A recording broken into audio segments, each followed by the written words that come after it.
तुझको फिर से जलवा दिखाना ही होगा, अगले बरस आना है, आना ही होगा।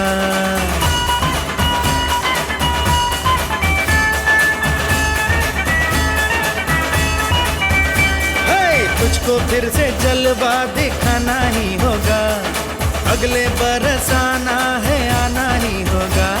देखेंगी तेरी राहें प्यासी प्यासी निगाहें, तो मान ले तू मान ले।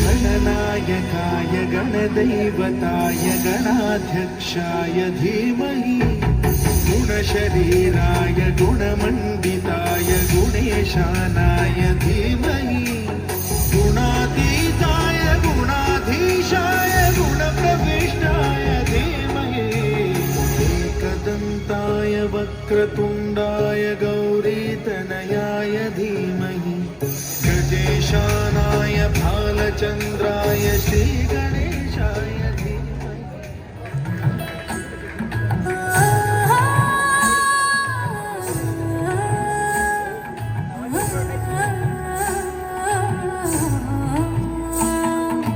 लटपट लटपट कमर दामिनी अधर रागिनी हो, लटपट लटपट कमर दामिनी अधर रागिनी, मेरे दर आई कैसी सजी धजी, देखो मेरे पिया की सावरी जिया से बावरी, मेरे अंगना में देखो आज खिला है चाँद। कि बाजे धुन झम झम झमाते जा, नाच मन झम झम झमाते जा, कि बाजे धुन झम झम झमाते जा, नाच मन झम झम झमाते जा। लटपट लटपट कमर दामिनी अधर रागिनी, मेरे दर आई कैसे सजी धजी, देखो मेरे पिया की सावरी जिया से बावरी, मेरे अंगना में देखो आज खिला है चाँद। कि बाजे धुन झम झम झमाते जा, नाच मन झम झम झमाते जा, कि बाजे धुन झम झम झमाते जा, नाच मन झम झम झमाते जा। पिंगा गपोरी पिंगा गपोरी पिंगा गपोरी पिंगा, पिंगा गपोरी पिंगा गपोरी पिंगा गपोरी पिंगा, पिंगा गपोरी पिंगा गपोरी पिंगा गपोरी पिंगा, पिंगा गपोरी पिंगा गपोरी पिंगा गपोरी पिंगा। दंताय वक्रतुंडाय गौरीतनयाय धीमहि, गजेशानाय भालचंद्राय श्री गणेशाय धीमहि। वैसे तो हम इंसान अपने जीवन में आने वाले हर एक चुनौती का सामना करने के लिए संपूर्णतः सशक्त है, परंतु जब कभी मनुष्य का जीवन दुख और तकलीफों से घिर जाता है, या कुछ ऐसे महत्वपूर्ण कार्य जो हमारे जीवन को नई दिशा देने वाले हो, ऐसे शुभ कार्य में जब विघ्न आने लगे तो मन विचलित हो जाता है। ऐसे संकट के समय भक्त भगवान श्री गणेश के शरण में जाते हैं और विघ्नहर्ता भगवान श्री गणेश उन विघ्नों को हर लेते हैं। वैसे तो भगवान श्री गणेश की अनेक कथाएं आपने सुनी होगी जो बड़ी ही रोचक एवं प्रेरणादायी होती है। एक ऐसी ही महान कथा लेकर हम आपके समक्ष प्रस्तुत हुए हैं, तो आइए देखते हैं वो कथा जहां बाल गजानन प्रथम पूज्य गणपति बने।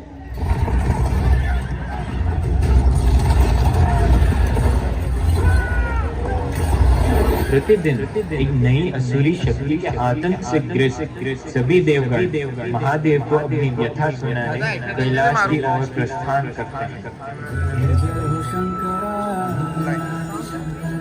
आदिदेव शंकरा,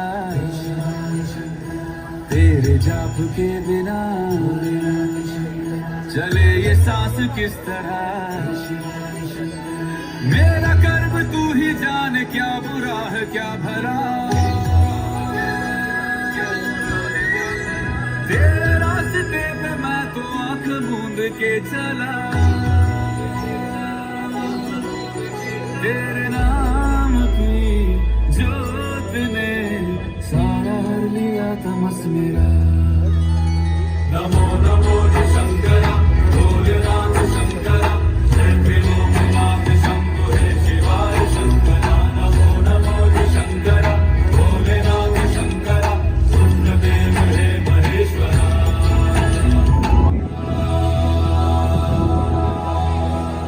महादेव शिव शंभू की जय, महादेवी पार्वती की जय। आप सभी देवगण के यहाँ एकत्र होने का कारण ज्ञात है मुझे। असुरों की संपूर्ण सेना देवलोक पर आक्रमण करने वाली है। किंतु प्रभु, कब तक हम असुरों के आतंक से ग्रस्त रहेंगे? आए दिन एक नया असुर हम पे आक्रमण कर देता है। एक असुर नष्ट होता नहीं, एक नया असुर उसके स्थान पर स्थित हो जाता है। क्या सभी असुरों के अंत का एक स्थायी उपाय नहीं है? इस असुरी शक्तियों के आतंक के चक्र से हम देवताओं को मुक्ति कब मिलेगी महादेव? आतंक का नहीं देवराज, ये चक्र समग्र सृष्टि का है, जहाँ अच्छाई एवं बुराई के मध्य वर्चस्व की लड़ाई चलती ही रहती है।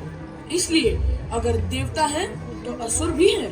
सत्य ही महादेव, परंतु जब कभी असुरों से युद्ध होता है तो निर्दोष जीवन क्षतिग्रस्त होता है। बुराई एवं अच्छाई के इस युद्ध में हम हर बार विजयी हो, ये सुनिश्चित कौन करेगा?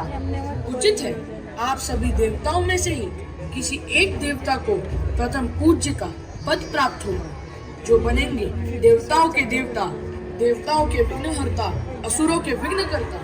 नारायण नारायण। अब प्रश्न ये है, कौन है देवताओं में सर्वोत्तम, जिसे हर कोई पूजेगा सर्वप्रथम?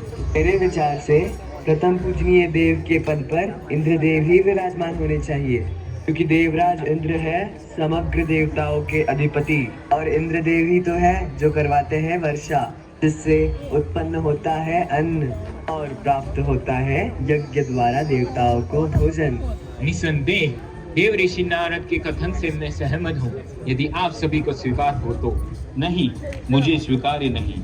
मैं अग्निदेव, बिना मेरे किसी भी देवताओं को यज्ञ द्वारा आहुति प्राप्त नहीं होगी।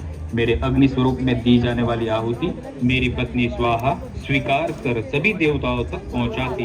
अगर मैं अपना कार्य ना करूं तो सभी देवता अपना बल खो देंगे। इसलिए प्रथम पूज्य का पद मुझे ही प्राप्त होना चाहिए।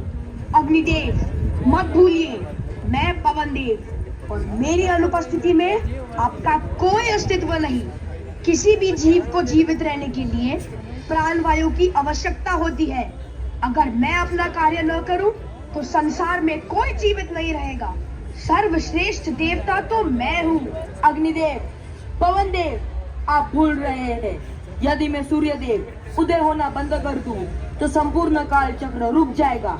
पशु, पक्षी, जीव, जंतु, मनुष्य, वृक्ष आदि कोई जीवित नहीं रहेगा।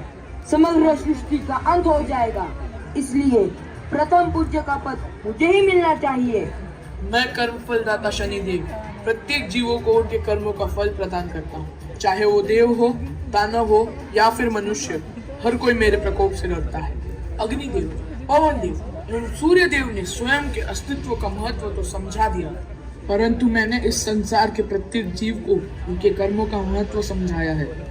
अच्छे कर्मों से व्यक्ति स्वयं अपना भाग्य विधाता बन सकता है। इसी कारणवश कर्म का महत्व समझाने वाले न्याय के देवता ही बनने चाहिए प्रथम पूज्य। शनिदेव, निसंदेह आप प्रत्येक जीवों के कर्मों का न्याय कर उन्हें योग्य फल प्रदान करते हैं, परंतु मैं यमदेव उनके कर्मों का हिसाब कर उन्हें स्वर्ग या नर्क प्रदान करता हूँ।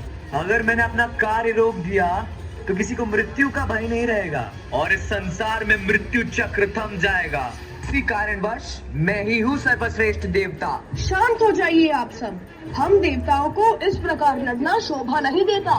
मैं कार्तिकेय, महादेव का ज्येष्ठ पुत्र, देवताओं का सेनापति, असुरों के साथ होने वाले प्रत्येक युद्ध में देवताओं को विजय बनाता हूँ। तो क्या मैं सर्वश्रेष्ठ देवता हुआ? नहीं। सर्वश्रेष्ठ देवता कौन है, इसका निर्णय स्वयं महादेव करेंगे। हाँ हाँ, हमें स्वीकार है। महादेव ही प्रथम पूज्य देवता चुनेंगे। देवी पार्वती, आपके पास कोई सुझाव है? कौन बनेगा प्रथम पूज्य? महादेव, मेरे मंतव्य से तो सभी देवता अपने आप में ही सर्वश्रेष्ठ हैं। किसी एक देवता से यह संसार चलेगा नहीं, और दूसरी ओर किसी एक देवता की अनुपस्थिति में भी यह संसार नहीं चलेगा। सभी देवताओं का अपना एक महत्व है। सभी देवता एक दूसरे के पूरक हैं। देवी, आपका कथन उचित है, परंतु प्रथम पूज्य का पद किसे प्राप्त होगा, इस बात का भी निर्णय लेना है। पिताश्री, मेरे पास एक सुझाव है। क्यों न सभी देवताओं के बीच एक प्रतियोगिता आयोजित करें? उचित है पुत्र गजानन। प्रतियोगिता में भाग लेने से व्यक्ति के अंदर छुपी प्रतिभा उत्तीर्ण होती है। प्रथम पूज्य कौन होगा, इस बात का निर्णय प्रतियोगिता से ही होगा। सभी देवगण अपने वाहन पर बैठ संपूर्ण ब्रह्मांड की परिक्रमा करेंगे। यह दौड़ कैलाश से प्रारंभ होगी। त्रिलोक में स्थित सभी तीर्थ, काशी, हरिद्वार, ऋषिकेश, गंगा, सागरपुरी और द्वारका होते हुए पाताल लोक के सभी तीर्थ, राजा बलि का नगर, नागलोक, स्वर्गलोक, सूर्यलोक, नवग्रह के तीर्थ, ब्रह्मलोक, महरलोक, वैकुंठ एवं गौलोक से होते हुए कैलाश लौटेंगे। कल प्रातःकाल इस प्रतियोगिता का प्रारंभ होगा। महादेव, क्या मेरा पुत्र गजानन इस प्रतियोगिता में भाग नहीं लेगा? पिताश्री, मैं भी प्रतियोगिता में भाग लूंगा। अब तो मेरे पास मेरा वाहन मूषक राज भी है। अवश्य बाल गजानन, आप भी इस प्रतियोगिता में भाग ले सकते हैं। गजानंद तो अभी बालक हैं, वे कैसे प्रतियोगिता में भाग लेंगे? और उनका वाहन मूषक? ब्रह्मांड का चक्र लगाने का साहस एक मूषक ने कहा। वरुण देव कभी भी अपने प्रतियोगी को कम ना के कब कौन अपनी चतुराई, बल एवं अनुभव से आपको परास्त कर देगा, आप सोच भी नहीं सकते। किसी भी प्रतियोगिता में विजयी होने से अधिक महत्वपूर्ण है उसमें भाग लेना, क्योंकि इससे हमें जीवन में आगे बढ़ने का और समस्याओं का सामना करने का अनुभव प्राप्त होता है। आपका कथन सत्य है बाल गजानन। प्रथम पूज्य देवता की इस प्रतियोगिता में विजय होने के लिए आपको सभी तीर्थ एवं ग्रहों से विभूति, चंदन एवं रत्न लाने होंगे, जो प्रमाण बनेंगे कि आपने अपनी दौड़ पूर्ण की है। महादेव शिव शंभू की जय, महादेवी पार्वती की जय। अगली प्रातः सभी देवगण कैलाश पर पहुंचते हैं। प्रथम पूज्य बनने की प्रतियोगिता प्रारंभ होती है। सभी देवगण पृथ्वी लोक के सभी तीर्थ से पाताल लोक की तरफ प्रयाण करते हैं, परंतु बाल गणेश अपने मूषक के साथ कैलाश के बाहर तक नहीं निकल पाते। बाल गजानन, तुम पुनः क्यों लौट आए? देव ऋषि नारद जी, मेरे वाहन मूषक राज जरा धीरे धीरे चलते हैं। इस धीमी गति के साथ इतने बड़े ब्रह्मांड की परिक्रमा करना तनिक कठिन है, इसलिए मैं उस बड़े ब्रह्मांड की प्रतिरूप की परिक्रमा करूंगा। तात्पर्य क्या है आपका बाल गजानन? देव ऋषि नारद जी, किसी बालक के लिए उसका संपूर्ण संसार उसके माता पिता ही तो है। माता पिता के चरणों में सभी तीर्थ होते हैं। माता पिता के हाथों में नवग्रह का तेज होता है।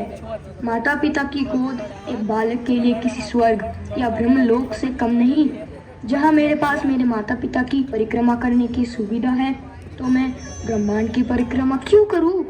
इसलिए मैं उस बड़े ब्रह्मांड के प्रतिरूप की परिक्रमा करूँगा।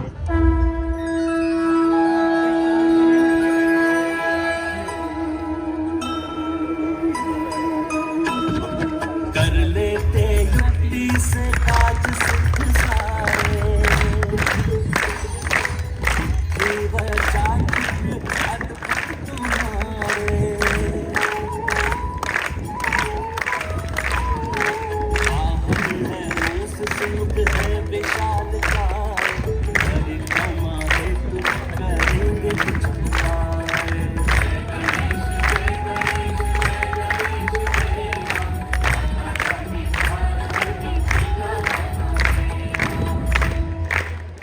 समय बाल गजानन ब्रह्मांड के प्रतिरूप अपने माता पिता की परिक्रमा कर रहे थे, उसी समय बाल गजानन का प्रतिरूप ब्रह्मांड की परिक्रमा कर रहा था। अर्थात सभी देवताओं के लौटने से पूर्व ही बाल गजानन ने अपनी परिक्रमा पूर्ण कर ली है।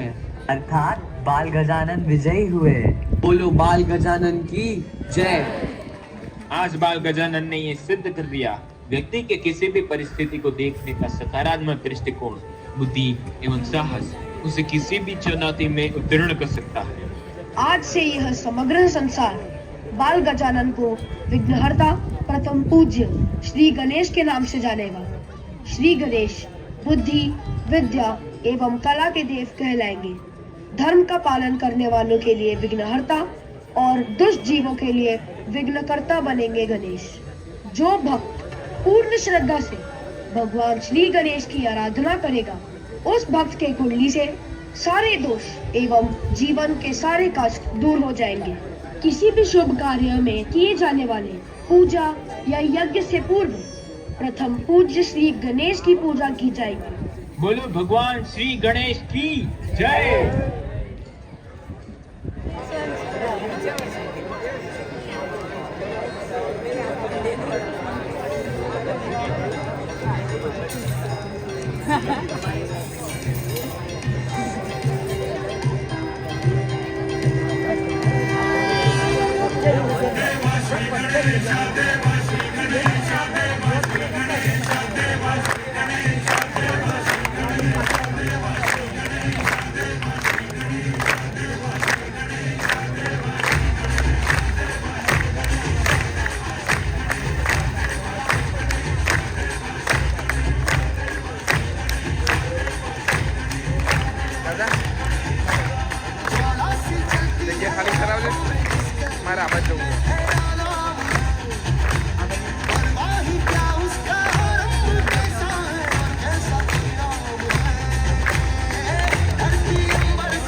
चोरी गोरी घूमे गोरी चली कहाँ चोरी चोरी कहाँ से है बंदी गोरी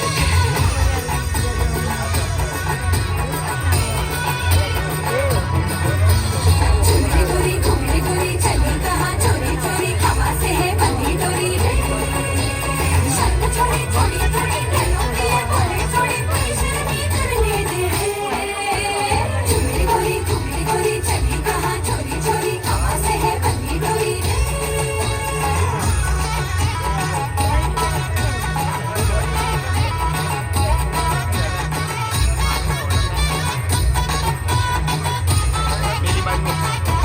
गलियों में भागती रोते ना जागती कूदती भागती रातों में चांदनी है चांद पीछे पड़ा गलियों में भागती रोते ना जागती कूदती भागती रातों में चांदनी है चांद पीछे पड़ा चोरी गोरी घूमी गोरी चली कहाँ चोरी चोरी कहाँ से है बंदी डोरी रे शर्म छोड़ी छोड़ी छोड़ी गलों की ये बोले छोड़ी बेशर्मी करने दे चोरी गोरी घूमी गोरी चली कहाँ चोरी चोरी कहाँ से है बंदी डोरी रे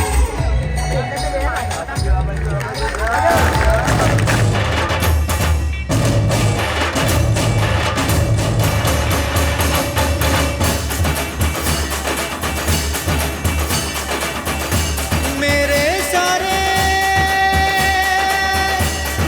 पल छिन सारे दिन तरसेंगे सुन ले तेरे बिन तुझको फिर से जलवा दिखाना ही होगा अगले बरस आना है आना ही होगा